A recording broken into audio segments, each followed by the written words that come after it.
সংস্কৃতি, আজকে বললে কালকে 2 দিন। এটা দুনিয়া দুনিয়া নিয়ে পাগল, কার থেকে কার সম্পদ বেশি করা যায়, কার থেকে কার সংস্কৃতি বেশি করা যায়।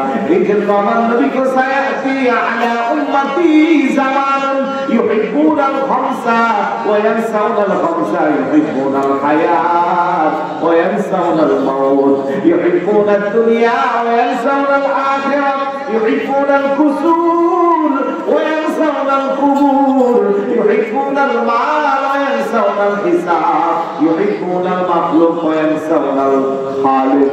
আমার নবী যার 1000 বছর পূর্বে নবীর নূরানি জবান মুবারক দিয়ে আমাদের জন্য হাদিস রেখে গেছে। এমন একটা সময় আসবে আমার উম্মতগুলো দুনিয়ার 5টা জিনিসকে ভালোবাসবে আর 5টা জিনিসের কথা ভুলে যাইবে। এই সময়ে দেখা যায় হাদিসের হুবহু এখন আমাদের মাঝে। কথা কোন ঠিক কি না? হাদিসের ব্যাখ্যা দিব? ঘুম আসতেছে? আওয়াজ নাই। একটু নাড়াচাড়া দিয়ে একটু আওয়াজ দিলে আমার কথা বলতে সুবিধা হবে। কথা বলেন ঠিক না? 1 নম্বরে আমার নবী কয় ইউহিব্বুনাল হায়াত ওয়া ইয়ানসাউনাল মাউত। আমার উম্মতগুলো হায়াতকে ভালোবাসবে, মরণের কথা ভুলে যাবে। ঠিক না? প্রতি মুহূর্তে মৃত্যুর মিছিল, তারপরও আমাদের কেন যেন মৃত্যুর জন্য কোনো প্রস্তুতি নাই। ও মুসলমান, আমার নবী হাদিস শরীফের মধ্যে একটা হাদিস এমন আছে, যদি 20 বার যারা মরণের কথা স্মরণ করবে আমার আল্লাহ তাদেরকে শাহাদাতের মর্যাদা দান করবে। মৃত্যুর লাশ কাঁধে নিয়ে যাচ্ছি, ওই জায়গাও দুষ্টামি, ওই জায়গাও সেলফি। কবরের লাশ শোয়া, ওই জায়গাও বাঁকা হইয়া সেলফি। আছে না নাই? ও যুবক, তুমি মনে মনে ভাবতেছো তুমি মরবা না, তুমি মনে মনে ভাবতেছো আমার বয়স কম, বাবা বেঁচে আছে, দাদা বেঁচে আছে। তাহলে যুবক একটু তাকাইয়া দেখো ওই সুবিদপুরে গ্রামে এই কচুয়ার জমিনে তোমার মতো অনেক যুবক ছিল, অনেক শক্তিশালী দৃষ্ট নামী দেনে যুবক ছিল। মায়ের বুকটা খালি কইরা, বাবার বুকটা খালি কইরা সকালে আল্লাহ তাকে সারা দিয়া 3.5 হাত কবরে রেখেছিলেন যার হয়েছে। কথা কোন ঠিক কি না? কেন তুমি দুনিয়ার বাতাসে ঘুরতেছো, মনের স্মরণ হয় না? কবরের পাশে দিয়া যুবক হাতে দিয়া হিন্দি গান গায়। আসলে নাই অথচ আমার নবী কো আল-আন আলা ফাজুরুহা ফাইন্নাহা তুযাক্কিরুল আখিরাহ, আলা ফাজুরুহা ফাইন্নাহা তুযাক্কিরুল মাউত। উম্মত, বেশি বেশি করে কবর জিয়ারত করো। জিয়ারতের মাধ্যমে মৃত্যুর স্মরণ হয়, জিয়ারতের মাধ্যমে পরকালের স্মরণ হয়। কথা কোন ঠিক কি না? এই জন্য আমরা আল্লাহর ওলিদের মাজার জিয়ারত করি। যদিও আমাদেরকে অনেকে বলে মাজার পূজারী। জুড়ে বলুন না নাউজুবিল্লাহ। ভাই, এই কোরআনটা আমার হাতে। আমি একজন ওলি আল্লাহ ভক্ত মানুষ। আমি মাজার হক্কানে রব্বানি ওলি আল্লাহদের মাজার জিয়ারত করি। আমি গত মাসেও চীনে সফর করেছি। আমার উদ্দেশ্য ছিল একমাত্র নবীর সাহাবী আশারে মুবাশশিরার অন্যতম সদস্য হযরত সাদ বিন আবি ওয়াক্কাস রাদিয়াল্লাহু তাআলা আনহু মাজার জিয়ারত করি। আমি উমারে সালালাতে ওয়াইস আল কুরুনির মাজার জিয়ারত করেছি। আরেকজন সাহাবীর মাজার জিয়ারত করেছি। আমি যাই মাজার জিয়ারত করতে, আপনি আমার মাজার পূজারি বলে জিয়ারত বন্ধ করতে পারবেন? আমি তো জানি আমার সাথে পূজার কোনো সম্পর্ক। পূজা করে কারা? হিন্দু ভাইয়া। পূজার জন্য জায়গা লাগে, মন্দির লাগে। পূজার জন্য মন্দির ভিতরে মূর্তি লাগে। মাজারে কি মূর্তি আছে? আপনি মাজারে সর্বোচ্চ বুঝতে পাইবেন কোরআন শরীফ, ওজিমা শরীফ, তসবিহ পাইবেন, আর বেশি বেশি পাইলে আগরবাতি, মোমবাতি পাইবেন। ওইখানে কি মন্দির পাবেন আপনি? তাহলে কেন আপনি যারা মাজার জিয়ারত করে তারা তো রাসূলের একটা সুন্নতকে আমল দেয়, আপনি কেন মাজার পূজারি বলে গালি দিবেন ভাই? কি হলো? আমাদেরকে মাজার পূজারি বলতে বলতে শেষ পর্যন্ত আল্লাহ আপনাদেরকে দিয়ে এবার পূজা মণ্ডপ পাহারা দেওয়া হয়েছে। এটা আল্লাহর ওলিদের শান। কথা কোন ঠিক কি না? আমরা মিলাদুন নবীর মাহফিল করে তবারুক খাই। আজকেও তবারুক আছে, মজার তবারুক। আমার নাকি এগুলো গেরার লেগে রয়েছে, প্যাকেট হচ্ছে। আমার বাইকের বাড়িতে না কি যেন নাম ভাইয়ের, শরীফুল ইসলাম। আমার হাত শরীফুল ইসলাম ভাইয়ের উঠানে চলতেছে। আমার ভাইকের নাকি ঠান্ডা হয়ে যাবো, গরম আছে আলহামদুলিল্লাহ। আবার কালো কালো কি যেন দেখলাম তার মধ্যে আছে। সুস্থ আছে। আলু না, আলু একটু আমি সাদা বলতাম, আলু না সুস্থ আছে। ভালো বলবেন না?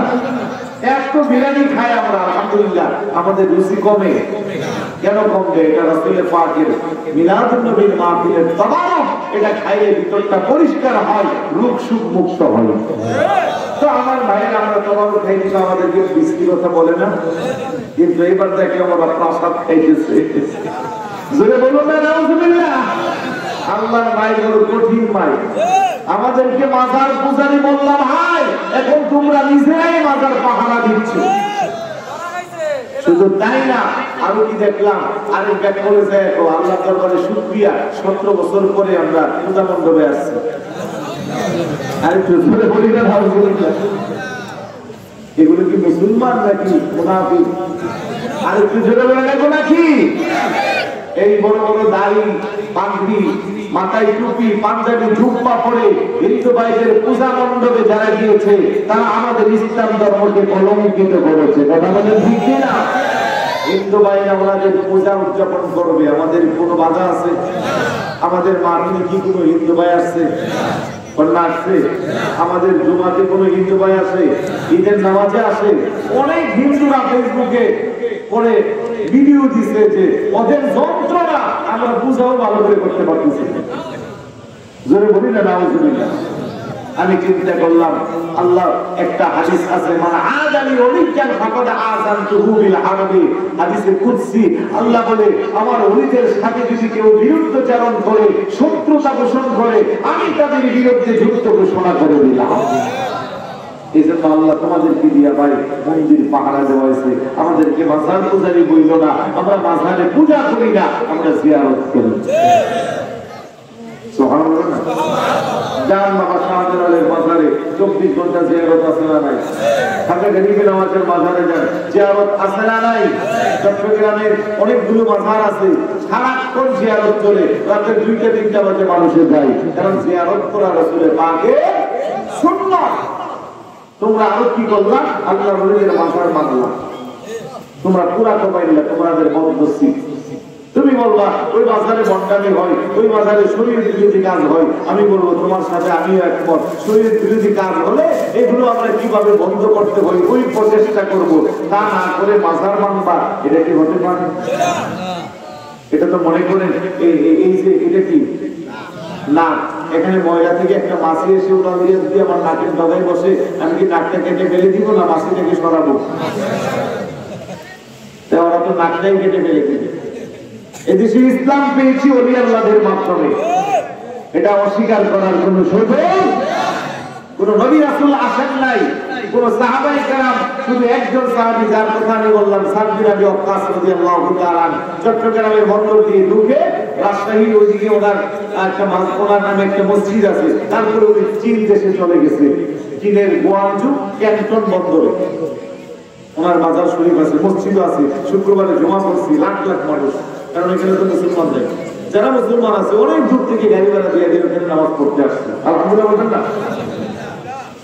যাদের উসিলা মুসলমান হইলাম, যারা দাওয়াত দিয়া তোমাকে আমাকে ঈমান দিল, তাদের বিরুদ্ধচারণ করা তার চেয়ে বড় বিমুখ খারাপি আর কিছু হতে পারে? আল্লাহ যেন তাদের থেকে আমাদের ঈমানকে হেফাজত করে। আবার নাম দিয়েছে তারা বলে তাওহীদি জনতা। এরকম করবেন না, মতাদর্শের ভিন্নতা থাকতেই পারে, তাই বলে উল্টা পাল্টা ব্যাখ্যা কোরআন হাদিসের অপব্যাখ্যা দেওয়ার কোনো সুযোগ নাই। আমার ভাইয়েরা, বাবারা, যে কথা বলছিলাম, আমার নবী তো আমার উম্মতগুলো দুনিয়ার হায়াতকে ভালোবাসবে, মরণের কথা বলে দেবে। আজকের এই দিনে তাই দেখা যায়, প্রতিদিন আমাদের পাশে মানুষ মারা যায়, আমাদের পরিবর্তন হয় না। জানাজার মাঠে দায়িত্ব নিয়ে কোন রকমের জানাজার পরি ওইখান থেকে শিক্ষা নেই না। এই মাটি দিয়ে অহংকার করে গর্ব করে হাঁটি, মাটি ডাক্তা করে আল্লাহর বান্দা ওয়ালা তামশি ফিল আরদি মারাহা, জমিনে গর্ব করে হাঁটিও না, এই জমিনের ভিতরে তোমার আসল ঠিকানা। কথা কোন ঠিক কিনা? এই জন্য অনুভব করবে, একটু মৃত্যুর চিন্তা করবে, যে যত বেশি মরণের কথা স্মরণ করবেন তত বেশি তার গুনাহ কম হবে। কথা কোন ঠিক কিনা? মুরব্বী বাবারা যারা আছে তারা এখন কথায় কথায় বলবে আমাদের এখন যাওয়ার বয়স, এখন কিন্তু বড় বড় মরণের কথা স্মরণ হয়, কিন্তু পিছনের জীবনে 40, 50, 60, 70, 80, 90 বছর চলে গেল, ওই অতীতের কথাগুলো এখন তাদের স্মরণ হয়। চাইলে তারা আমাদের বয়সে ফেরত আসতে পারবে না, কথা কোন ঠিক না? এই জন্য যে যখন থেকে প্রস্তুত থাকবো, যে যখন থেকে সময় পাইব, মরণের কথা স্মরণ করে গুনাহের কাছ থেকে দূরে থাকবো। 2 নম্বরে আমার নবী ইউহিব্বুনা দুনিয়া ওয়া ইয়ানসাউনাল আখিরাহ, আমার উম্মতগুলো দুনিয়াকে ভালোবাসে, আখিরাতের কথা ভুলবে। অথচ হাদিস শরীফের মধ্যে আছে দুনিয়া মাজরাতুল আখিরাহ, দুনিয়া হইল আখিরাতের ক্ষেত্রস্বরূপ। জমিনে ভালো চাষাবাদ করলে ভালো ফলন পাওয়া যায়, আর এই 50, 60, 70, 80, 90 বছর ইবাদত বন্দেগী করলে পরকালে ভালো টাকা যায়, কথা কোন ঠিক কিনা? 3 নম্বরে আমার নবী কই ইউহিব্বুনাল কুসুর ওয়া ইয়ানসাউনাল কুবুর, আমার উম্মতগুলো দুনিয়ার রাজপ্রাসাদকে ভালোবাসে। কার চেয়ে কার বাড়িতে সুন্দর করা যায়, কার চেয়ে কার বাড়ির ডিজাইন নকশাটা ভালো করা যায়, কার চেয়ে কার বাড়ির ডিজাইন সুন্দর করা যায়, এই বাড়ির মহাব্বত সবার অন্তরে, কিন্তু 3.5 হাত কবরের কথা সবাই আমরা ভুলে গেছি, ঠিক কি ভাই? কয়জন আছে যে আমার কবরটা কোন জায়গা হবে, কিরকম হবে, আমি তো ওই কবরে শুইতে হবে, ওই অন্ধকার কবরটাকে আমি কেমনে আলোকিত করব, ওই কবরে আমি কিভাবে ছোট্ট কবরটাকে বড় বানাবো, এই চিন্তা কারো মাথায় আছে? বাড়ি নিয়ে ব্যস্ত, কার থেকে কার বাড়ি লম্বা করা যায়। কালকে ভদ্রলোক বলতেছে বইয়ের একটা ঠিকানা আছে, একটু আসিয়ে 8,000 স্কয়ার ফিটের মধ্যে বাড়ি বানাচ্ছে, বিশাল বড় বাড়ি। গ্রামের মধ্যে গতকালের কথা বলতেছে, টাকা আছে। ভদ্রলোক আবার মসজিদ মাদ্রাসাও করতেছে, বলছে মসজিদের বাজেট 4 কোটি আর মাদ্রাসা 7 তলা ভবন কত। আমার কথাই কেন, আমার কথা হলো যত বড় স্কয়ারই বানা, এটা এই জমিনেই পড়ে থাকবে, কবরে নেওয়ার কোনো সুযোগ। কবরটা হবে কত? 3.5 হাত। তবে যদি আমার ভালো নিয়ে যেতে পারে, আল্লাহ রাসূল যদি আপনার প্রতি সন্তুষ্ট আর খুশি আর রাজি থাকে, ওই ছোট্ট কবরটা ছোট্ট থাকবে না। এই কবরের সোয়ালের উপরে এটা এত বেশি প্রশস্ত হবে, এটার সংযোগ হয়ে যাবে আল্লাহর জান্নাতের সাথে, সুবহানাল্লাহ। আর যদি আমল খারাপ হয়, এই ছোট্ট কবরটা আরো ছোট্ট হয়ে যাবে, ডানের মাটি বামের মাটি কঠিনভাবে চাপা দিবে, মুহূর্তের মধ্যে হাড্ডি গুটি পাউডারের মতো তছনছ করে দিবে। বড় করে বলি নাউযুবিল্লাহ। সিদ্ধান্ত আপনার, ছোট্ট কবরটাকে আরো ছোট্ট করবে না প্রশস্ত করবে? প্রশস্ত করতে গেলে দুনিয়ার মধ্যে কিছু ভালো কাজ করা দরকার আছে। ভালো কাজ মানে সুদের ব্যবসা করবেন, মিথ্যা কথা বলবেন, চুগলখুরি করবেন, আরেকজনের গীবত করবেন, 2 মানুষের মধ্যে ঝগড়া লাগিয়ে দিবেন। কোনটা ভালো কোনটা খারাপ আমাদের সবাই আমরা জানি, কিন্তু বাস্তব জীবনে করতে পারি না, চেষ্টাও করি না। অন্তত চেষ্টাটা করলেও তো কিছুটা পরিবর্তন হইত। এই জন্য খবরদার, সাবধান। আল কবরু রাওযাতুম মিন রিয়াযিল জান্নাহ ওয়া হুফরাতুম মিন হুফারিন নার, কবরটা কারোর জন্য জান্নাতের বাগান সমূহের একটা বাগান, আর কারোর জন্য জাহান্নামের গর্ত সমূহের একটা গর্ত। এই দুনিয়ার রাজপ্রাসাদ নিয়ে ব্যস্ত, দুনিয়াতে যত দামি দামি বিল্ডিং আপনি বানান, এই বিল্ডিং এর স্থায়িত্ব 100 বছর, 200 বছর। অনেক বিল্ডিং বানায়, ওই বিল্ডিং এ নিজে ঘুমাইতে পারে না, তার আগে আল্লাহটাকে সারা দিয়ে চলে যেতে হয়, আছে না নাই? কিন্তু আমল যদি ভালো হয়, সুবিক করে বাংলা ঘরে ঘুমাইবে, আর পরকালে আমার আল্লাহ আপনার জন্য জান্নাত বানাইবে। বান্দা যখন শুরু করে খোদার ইবাদত, জান্নাত পাজে হয়তো কোনি তৈরি ইমারত। আবার যখন বন্দেগীতে গাফেল হয় আর ফেরেশতারা তার যতক্ষণে বন্ধ করে রই, খোদার বয়ে যে চুপ হতে অশ্রু দ্বারা ঝরে, জাহান্নামের আগুন হারামে সেই চোখেরই ভিতরে। কিয়ামতে মুমিন গণের উজুর জায়গা যত নূরে উজ্জ্বলে হইবে যেমনি দীপ্তি চাঁদের মতো। বড় করে বলি সুবহানাল্লাহ। নেক আমল করবেন আর পরকালে আল্লাহ বানাইবে জানেন। দুনিয়াতে যত দামি দামি বাড়ি পড়েছে স্বর্ণঋণ কেউ লাগাইছে আওয়াজে বোঝাতে লাগাইছে সম্ভব সম্ভব না। জান্নাতে ইমানদারের জন্য আল্লাহ যে বাগানখানা বানাবে, একটা ইট হবে স্বর্ণ, আরেকটা ইট হবে রূপা, আরেকটা ইট হবে ইয়াকুত পাথরে, আরেকটা ইট হবে জমরুদ। সুবহানাল্লাহ না? দুনিয়াতে একটা ইটের সাথে আরেকটা ইট লাগিয়ে দিয়া সিমেন্ট আর পানি দিয়া, আর জান্নাতে একটা ইটের সাথে আরেকটা ইট লাগবে মেশক আম্বর দিয়া। 100 তলা 500 তলা বিল্ডিং এ দুনিয়ায় খাইকা রাতের বেলা যদি হঠাৎ করে মন চায় কুমিল্লার মাতৃভান্ডারের রসমলাই খাইবে, তাইলে কি পাইবে? সকালের জন্য অপেক্ষা করতে হবে। সকালে কুমিল্লা পাঠাইয়া আনতে আনতে অনেক সময় আপনি নাই আর থাকলেও রুচি নাই, ঠিক না? আর জান্নাতে যখন থাকবেন আপনি মুখ ফিরিয়ে কাউকে বলতে হবে না, হাত দিয়ে লেখা গালে বুঝাইতে হবে না, মোবাইল করতে হবে না, ইশারা করতে হবে না। আপনার ভিতরে একটা কল্পনা জল্পনা হইব, এখন যদি একটু রসমলাই খাইতে পারতাম। চোখ বন্ধ করে কল্পনা করবেন, চোখ খুললে দেখবেন সামনে সাজানো। সুবহানাল্লাহ। ওয়ালাকুম ফিহা মা তাশতাহি أنفسكم ولكم فيها ما تدعون।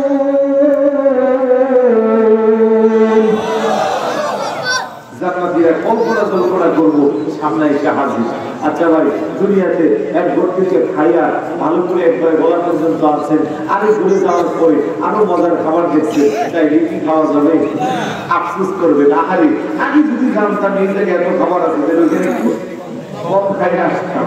কিন্তু জান্নাতে এই চিন্তা করার কোনো কারণ নাই।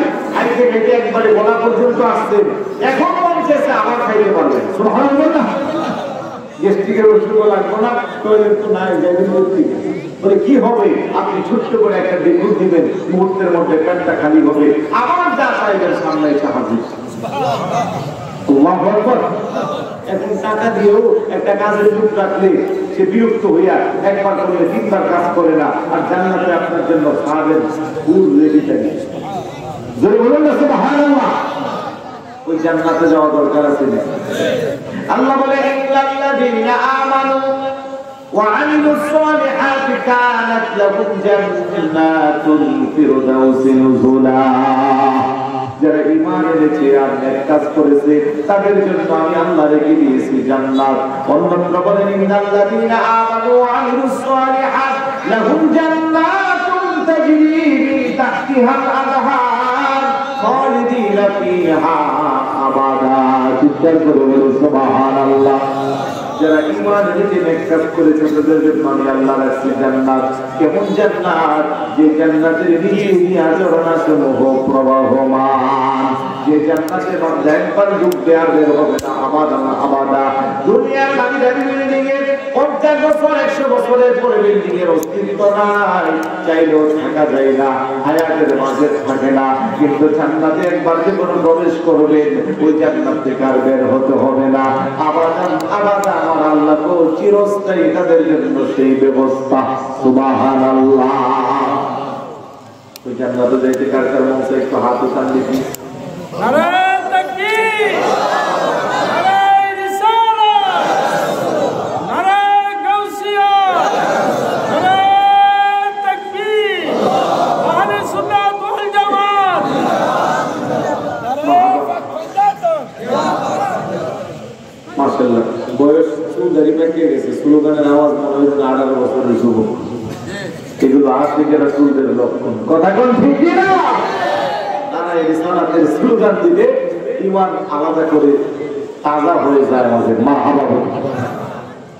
যেই কথা বলছিলাম, জান্নাতে যাইতে মন চাই, সুন্দর একটা জান্নাত বানাইয়া তার একটা দরজা আছে, ওই দরজার মধ্যে তালা। এই জন্য একটা হাদিস আছে, আসসালাতু মিফতাহুল জান্নাহ, নামাজ হলো জান্নাতের চাবি। কথা কোন ঠিক কিনা? এখন বলেন জান্নাতে যাওয়ার জন্য সবাই হাত উঠাইছেন, সবার মন চায়। এখন বলেন চাবি না থাকলে তালা খোলা যাবে না, তাহলে কি করতে হবে? আর একটু জোরে পিছনে এবার আওয়াজ দিয়ে বলেন কি করতে হবে? করবেন কি সবাই? কয় ওয়াক্ত, কয় দিনে? আজকে দিনের বেলা তো একদিন হয়েছে, আল্লাহ বাঁচাইলে আবার আগামী শুক্রবারে। এইভাবে যদি মাসে 5টা শুক্রবার হয় তাহলে মাসে 5 ওয়াক্ত তো হিসাব ছাড়াই হয়। কথা কোন ঠিক না? মাসে 5 ওয়াক্ত করলে কোনো লাভ হবে? দৈনিক কয় ওয়াক্ত? ছোট ছোট বাচ্চা 10, 12, 15 বছরের বাচ্চা ফ্রি ফায়ার, পাবজি গেমস খেলে রাস্তায় ঘুরে নামাজ নাই। ও যুবক, কেন নামাজ পড়িস না?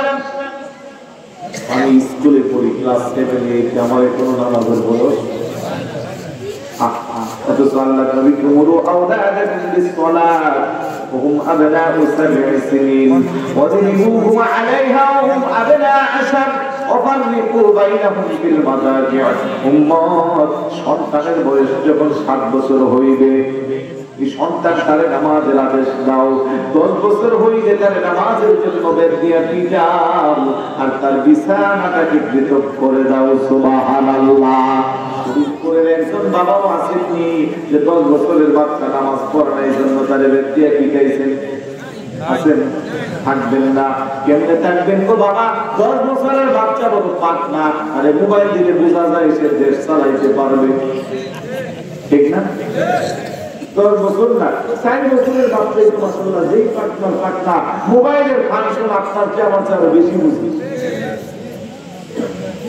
ওই বাচ্চারা যদি আপনি পিটান, সে কান্দবে না, মুস্কি হাসি দিয়ে কেন মারতেছো বাবা? আপনি বলবেন নামাজ পড়স না এই জন্য। সে বলবো যে আব্বু আম্মু তোমরা নিজেরাই তো ফজরের নামাজ পড়ো না, তোমাদের ঘুম ভাঙিয়ে 8টা বাজে, আমরা এই নামাজে লেগে মারতে। কথা কোন ঠিক না? এবার আব্বা আম্মা যারা আছি, আমরা যদি আগে নামাজি হয়, আমাদের সন্তানগুলো নামাজি হবে। দেখবেন দাদা দাদিরা, নানা নানিরা যখন নামাজ পড়ে, এই নাতি দেখবেন 3 বছরের, কিন্তু পরনে কাপড় নাই, সে দাদা লাগে সেজদায় করে আছে, আছে না? এই পরিবেশটা যদি আমরা তৈরি করতে পারি, আল্লাহ বলে আইয়ুহাল্লাযীনা আমানু কু আনফুসাকুম ওয়া আহলিকুম নারা। ও ঈমানদাররা, জাহান্নামের আগুন থেকে তোমরা নিজেরা বাঁচো, তোমাদের পরিবারের পরিজনকে বাঁচাও। আপনি নামাজ পড়েন, আপনার স্ত্রী নামাজ পড়ে না।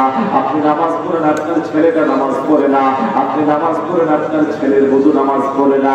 আপনি নামাজ পড়েন, আপনার উপযুক্ত মেয়েটা নামাজ পড়ে না। আপনার নামাজের পরিপূর্ণতার স্বাদ আপনি পাইবেন না। আপনার পাশাপাশি যদি পরিবারের সবাই পড়ে, তখনই আপনি সফল। কথা বলেন ঠিক কিনা? নামাজ পড়বেন নি? বাচ্চাদেরকে পড়ালেন ভাই? হাদিসের ব্যাখ্যা দিতে গেলে লম্বা কথা। 7 বছরের বয়সকে নামাজ পড়ার আদেশ দেওয়ার কথা বলা হয়েছে। আদেশ কখন দিবে? তাকে আগে, তার আগে শিখানোর দরকার আছে। তার মানে 7 বছরের আগে তারা নামাজের শিক্ষা দিতে হবে।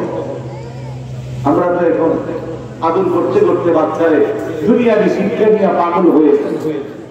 এই ডিসেম্বর মাস আসতেছে, এক একজন গার্জিয়ানের শহরে যারা আছে তাদের মাথা নষ্ট। কয়েকটা স্কুল থেকে ফর্ম আনবে, কোন স্কুলে কাজে বেশি দেওয়া যায়, মাসে 50-60 হাজার টাকা বেতন, কোনো সমস্যা নাই। 3-4টা টিচার দিবে, 15-20 হাজার টাকা টিউশন ফি, কোনো সমস্যা নাই। যত সমস্যা কোরআন শিক্ষা করতে গেলে। কথাটা ঠিক না? কেন রে ভাই? আপনি মুসলমান হিসেবে আপনার উপরে তো ফরজ কোরআন শিক্ষা করা। প্রত্যেক মুসলমান নরনারীর উপরে জ্ঞান অর্জন করা। তো যে জ্ঞান আপনাকে আল্লাহ রাসূলের কাছে পৌঁছাবে, যে জ্ঞান আপনাকে নামাজ পড়া শিখাবে, যে জ্ঞান আপনাকে কোরআন পড়া শিখাবে, এর চেয়ে ভালো জ্ঞান কি মুসলমানের আর আছে? যদি বলেন না আছে, কিন্তু মুসলমান ওই জায়গার মধ্যে দুর্বল।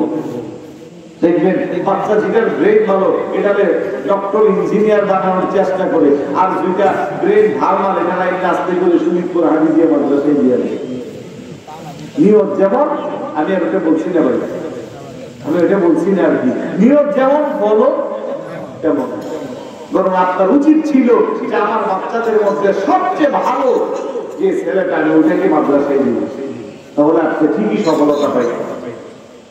আমার বড় ভাই বাংলাদেশ বিমান বাহিনীর সিনিয়র ওয়ারেন্ট অফিসার রিটায়ার করছে, আমার আব্বার মুখের কথা যে একটা ছেলেটা আলেম বানাবো, হাফেজ বানাবো। আমার বড় ভাইয়ের দিতে চাইছিল কিন্তু দেখতেছে না, তারপরে মেজো ভাই হচ্ছে না। আমি নাকি ছোট সময় খুব চঞ্চল ছিলাম এবং লেখাপড়া ভালো ছিলাম, তখন বলছে যে না এটারই দিতে হবে। আলহামদুলিল্লাহ বলবেন না? তা আমি ছোট সময় ক্লাস 3 থেকে পরে হেফজখানায় গেছি, অল্প সময়ে হেফজ শেষ করে তারপরে আবার এসে আলিয়া মাদ্রাসায় ভর্তি হলাম ক্লাস 4। ক্লাস 5 বৃত্তি পাইছি, 8 বৃত্তি পাইছি, তাকিলে সে আমলে গোল্ডেন জিপিএ। তারপরে আলিম, ফাজিল, কামিল, হাদিস, ফিকহ, তাফসীর, আদব এগুলো সব চট্টগ্রাম জামিয়া থেকে। আলহামদুলিল্লাহ বলবেন না? তারপরে ইউনিভার্সিটি থেকে অনার্স মাস্টার্স, বিএড কলেজ থেকে বিএড এমএড করা, আলিম মুজাদ্দিদ কারিগরি লিখি ওটার সরকারি সার্টিফিকেটও আছে। এমফিলে ভর্তি ছিলাম কিন্তু এই মাহফিলের যন্ত্রণা আর এটা করা সম্ভব হচ্ছে না, পিএইচডি করতে পারতেছি না। তাইলে নিয়তের নাম বরকত আছে না নাই? আমার আব্বা প্রাউড ফিল করে বলে আমি আমার ছেলে এটাকে আমি দেখেই ভালো করার জন্য দিচ্ছি। আমার দেখা দেখি আমার মহল্লার ভিতরে অনেককে দেওয়া হয়েছিল কিন্তু সবাই সাকসেস হয় না।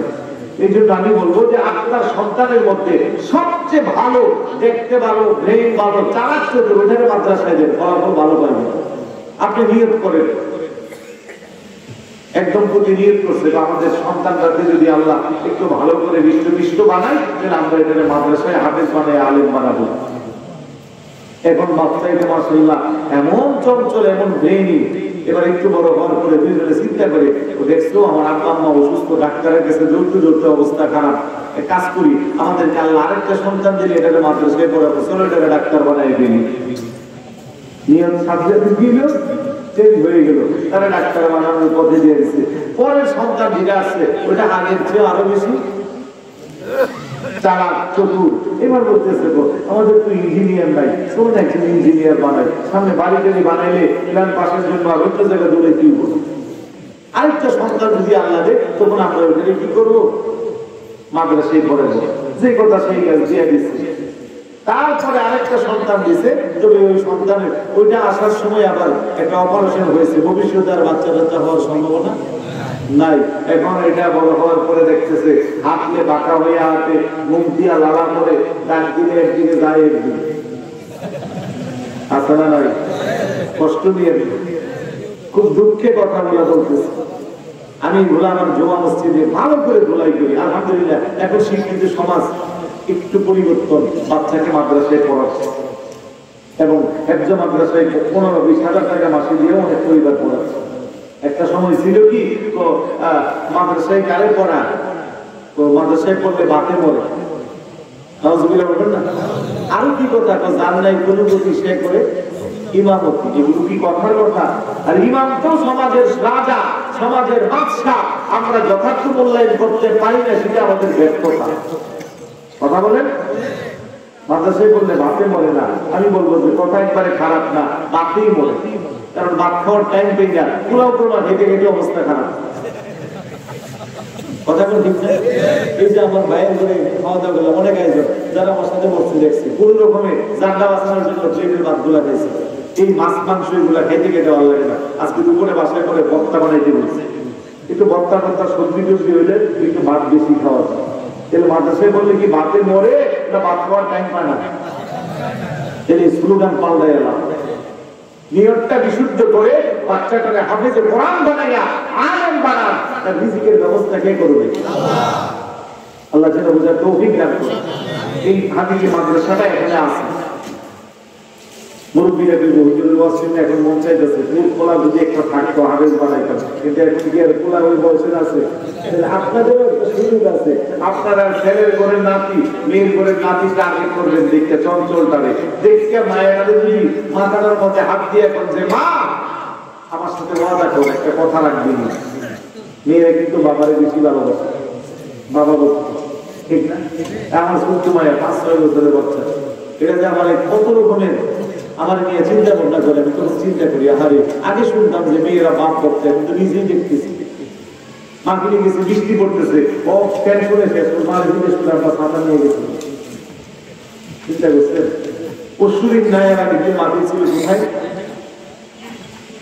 ওইদিকে কোথায় ছিলাম? বাচ্চারা বন্যা কই শীত নামছে না হঠাৎ করে, ও ফোন দিয়ে বলতেছে আপনি তো শীতের কাপড় নিছো। আল্লাহ ভগবান বলবেন না, পুরা ইসরা করে বুড়া মার ভূমিকা পালন করে। তো ওই মেয়েটারও যদি হাতটা দিয়ে এখন যে আমার এই নাতিটারে মাদ্রাসায় পড়াইবে, মেয়েটা কোনোদিন না করবো? মেয়েটা বাবার কথা রাখবে না? আপনার কথা যদি আপনার একটা নাতি হাফেজ হয়, এই নাতি দিয়ে আপনার পরকালে জান্নাতে না দিয়ে আসে একা একা যাইব? কারণ হাদিস শরীফের আছে মান ক্বারাআল কুরআন ফাআহাল্লা হালালাহু ওয়া হারামা হারামাহু আদখালাহুল্লাহুল জান্নাহ ওয়া শাফাআহু ফি 'আশরাতিন মিন আহলি বাইতিহি কুল্লুহুম ক্বাদ ওয়াজাবাত লাহুন নার। চিৎকার করে বলি সুবহানাল্লাহ। আপনি কোরআন যে হাদিসকে চিনাই নিবে, তার হালালকে হালাল হারামকে হারাম জানবে, এই বাচ্চা কিয়ামতের ময়দানে তার পরিবারের এমন 10 জনকে জান্নাতে নিয়ে যাইব যাদের উপরে জাহান্নাম ওয়াজিব। সুবহানাল্লাহ বলেন না, জাহান্নাম 100% ওয়াজিব। এরকম দেখে 10 জন নিব, তার ভিতরে কি নানা বাদ যাইব? নানা যে আদর করে নাতি দিবে। আমি তো ছোট সময় নানা মনে নাই শুনছি নানা নাকি কুলে নিয়ে প্রায় 7-8 কিলো নানার বাড়ি দিবে। আমার কুলে নিয়ে কুলে না কি বলে কান্দে নিয়ে চলে যাই। আর আমার একটু আদর আমি বেশিই পাইছি সবার কাছ থেকে, কারণ আমার যখন 2.5 বছর বয়স তখন আমার আম্মা মারা গেছে। এই কারণে আলাদা একটু সবাই আমার বেশি মহাভক্ত আদর করত। আমার ভাই বোন বা আমার আব্বা কোনোদিন আমার এরকম মারছে কিনা আমার স্মরণে পড়ে। আলহামদুলিল্লাহ বলবেন না? সবার মহাব্বত দোয়া আপনাদের ভালোবাসা এই পর্যন্ত আছে। তাহলে এই যে একটা কৌশল শিখাইলাম, যারা এখানে আছেন মুরব্বীরা, এই কৌশলটা অ্যাপ্লাই করবেন নি? আওয়াজ দিয়ে কর না, ছেলের নাতি মিলে ছেলেরে বলবে তো তোদেরকে পারি নাই। আমার একটা স্বপ্ন ছিল আমার একটা ছেলে হাফেজ হবে, তো তোরা তো পারস নাই কারণে ও কারণে এখন তোর কুলারে হাফেজ বানাবি, আমার সাথে ওয়াদা কর। আপনি ওয়াদা নিবে আর ওই ছেলে হাফেজ হইব, সে সারা জীবন যত পড়া করবো, যত তার আমল নামায় সওয়াব হইব, আপনার কবরে অটোমেটিক সমান সওয়াব করবে। এটা রাসূলুল্লাহ সুবহানাল্লাহ। আজকের মাহফিলে মাঝখানে আমি 5 জন ব্যক্তি থেকে ওয়াদা দেব, একদম একাগ্র চিত্তে আল্লাহ রাসূলকে সন্তুষ্টি করার জন্য ওয়াদা করবেন। কোন আনুষ্ঠানিকতা না, যে আপনার সন্তানটাকে আপনি সুন্নিয়া মাদ্রাসায় দেখে আকীদা যেন আহলে সুন্নাত হয়, ওই মাদ্রাসায় পড়াইয়া আলেম বানাবেন, প্রথমে হাফেজ বানাবেন। এবং 5 জন দিকে আল্লাহ তাআলা কবুল করুন। 5 জন চাইছে, 1 জন 2 জন 3 জন 4 জন, এত চিন্তা কেন করে? 5 জন। শোনেন, আমার এই মিশনটা আজ থেকে আরো 20 বছর আগে, 3 বছর আগে মুন্সিগঞ্জে গেছি। ছেলে একটা মোটামুটি বড় 6-7 পড়ে মাদ্রাসায়, অনেক কষ্ট করে আমি যে রুমে থাকিয়ে গেছি। হুজুর আমার নানি পাঠাইছে আপনাদের সালাম করার জন্য। তোমার নানার বাড়ি কই? ফরিদগঞ্জ। তোমার নানি কই? আমাদের বাড়িতে আছে। কেন পাঠাইছে? আপনি আমার নানার বাড়ির পাশে মাটি আপনার কোরআন তেলাওয়াত শুনলে তারপরে আমার নানি আপনার নামে নামে আমার নাম রাখছে। আচ্ছা, তারপরে আমার আম্মারে ওয়াদা করেছে আমার জন্য হাফেজ বানায়। আপনি নাকি ওই মাটিতে ওয়াদা নিয়েছিলেন এরকম। তখন আমার নানি নিয়ত করছে যে আমার মেয়ের পেটের সন্তান যদি ছেলে হয় তারা হাফেজ বানাবে। এখন আমি হাফেজ হইয়া একটা আলিয়া মাদ্রাসায় করি। আলহামদুলিল্লাহ বলবেন। কক্সবাজার চুকুরিয়া কয়েক বছর আগে মাদিনে গেছি। মাদিনের ভিতরে একটা বড় দেশি মুরগা, তারপরে ওখানে সবজি টবজি যে এগুলা আর কি বলে বিন্নি চাল না কি বলে এগুলো নিয়ে হাজির গাড়ির পিছনে। বলুন কি ব্যাপার? আপনার সাথে ওয়াদা কিনা আমি আমার স্ত্রী আমরা 2 জন এই ছেলেকে হাফেজ বানাইছি। না ভাবা বলবেন না? কয়েক বছর আগে তাহির সাহেব চট্টগ্রামের এক মাটিলে, বিশাল বড় বাসকালীর এক মাটিলে আরেকটু ছেলের স্ত্রী নিয়ে আসছে। বলুন আপনার সাথে ওয়াদা কিনা তারা হাফেজ বানাইছে।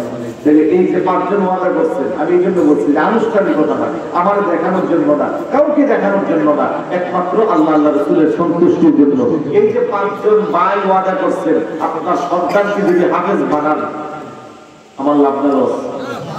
আপনার লস, আমার লাভ। নতুন কিছু আপনার এই জন্য আমার সাথে হিসাবে আপনি দাদা হাদিজি বানাবেন না নাকি? খবরদার, আমার লাভ আপনার লাভ, সবার লাভ। আর আল্লাহর কাছে কি সওয়াবে কোনো কমতি আছে? কোনো কমতি নাই। আমার বাকেটটা আমার দিলে আপনারটা কমবে না, বরং আপনারটা ঠিকই থাকবে। এই জন্য অনুরোধ করবো নিয়তটাকে কাজে লাগাবেন, চেষ্টা করবেন। সফলতার মালিক কি? আল্লাহ। আমার মাদ্রাসা আছে 4টা রানিং বলছি না, হাদিদি মাদ্রাসার ভিতরে কেউ যদি একেবারে যেটা আর কোথাও পারতেছে না, সব মাদ্রাসা থেকে বলতেছে এটা দামি স্পিকার হবে না, ওটা আমার কাছে পাঠাই দিয়ে সর্বশেষ চিকিৎসা হিসেবে এরকম অনেকগুলো আমি 8-10টা মাদ্রাসা ঘুরে তারপরে আছে। আমি আবার অবস্থা বিজ্ঞান ব্যবস্থা শিক্ষকদের ওইভাবে আমি পিছিয়ে করি। আমার একটা মাদ্রাসায় প্রায় শিক্ষকই আছে 14 জন, আলহামদুলিল্লাহ বলবেন না? তো এইগুলা একেবারেই দুর্বল, একবারে পারতেছে না, 8-10 পড়া 12 পড়া প্রশ্ন করছে, এরকম জরা টরা এগুলো গেলে এগুলো হাদিস বানাই দেয়, আলহামদুলিল্লাহ বলবেন না? নিয়তটা যদি ঠিক থাকে অবশ্যই আল্লাহ আপনাকে সাকসেস দান করবেন। এই রোজার আগের দিন পর্যন্ত ডায়েরিতে হাত দেওয়ার সুযোগ নাই, কিন্তু আলহামদুলিল্লাহ তারা পড়াই এখন।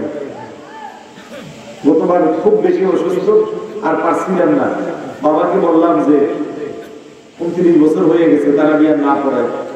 উনি মুসকে হাসি দিয়ে এখন আমারও তো বয়স প্রায় 90 উপরে, আর কয় বছর বাঁচবো জানি না, আমি না থাকলে সিদ্ধান্ত এরকম নিয়ে কেমন বিপদে বললাম কোন দিকে। তো যাই হোক, যে কথাটা বলছিলাম যে কোরআনের যে মজা এটা বলে শেষ করা যাবে না। এখন তো প্রত্যেক দিন মাহফিল, গতকালে 2টা মাহফিল ছিল, এখন মাহফিল ছিলে কি বলা ঠিক থাকে, প্রায় জায়গায় গেলে টুকের দে যে ওদের একটু কোরআন তেলাওয়াত করে। এখন আর এই জন্য শেষ সময় আরো এনার্জি থাকে না, এই জন্য এখন আয়াত যেগুলা তেলাওয়াত করি এগুলা কেরাতের মধ্যে করি, যাতে আর পরে টুকের না আসে। আলহামদুলিল্লাহ বলবেন না? এই যে আমি কিছু আয়াত তেলাওয়াত করছি, ভালো লাগছে না আপনাদের? আপনি কি চান না যে আপনার সন্তানটাও এরকম বড়? অবশ্যই চান, আর চাইলে আপনাকে অবশ্যই সিদ্ধান্ত নিতে হবে যে সন্তান আমার মাদ্রাসায় পড়বে ইনশাআল্লাহ। আল্লাহ নবী বলেন আদিবু আওলাদাকুম আলা সালাসি খিসাল হুব্বি নবিয়িকুম ওয়া হুব্বি আহলি বাইতিহি ওয়া আলা কিরাআতিল কুরআন। উম্মত, তোমার সন্তানকে 3টা বিষয়ে তুমি শিক্ষা দাও। 1 নম্বরে হুব্বি নবিয়িকুম, নবীর মুহাব্বত। 2 নম্বরে হুব্বি আহলি বাইতিহি, নবীর আহলে বাইতের মুহাব্বত। 3 নম্বরে আলা কিরাআতিল কুরআন, কোরআনের তেলাওয়াত। বড় করে বলি সুবহানাল্লাহ। আজকে বহু বাবা সন্তানের কাছে অপমানিত হয়। গতকাল ফেসবুকে দেখলাম এক সন্তান তার